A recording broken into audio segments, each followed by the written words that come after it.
बिस्मिल्लाहिर्रहमानिर्रहीम।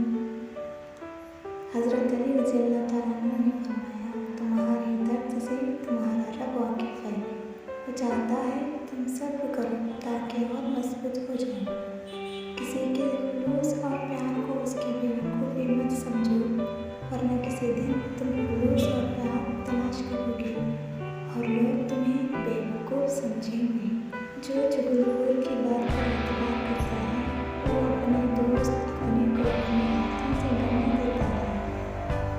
जिस तुम्हारे साथ बुराई की हो उसके साथ तुम एहसान करके इसका बदला दे दो, क्योंकि एहसान बदज़बानों के साथ अमल करते हुए जो अपनी ज़बान को ग़ीबत से बचाए और मोमिन हो जिसका दिल शिर्क से पाक हो।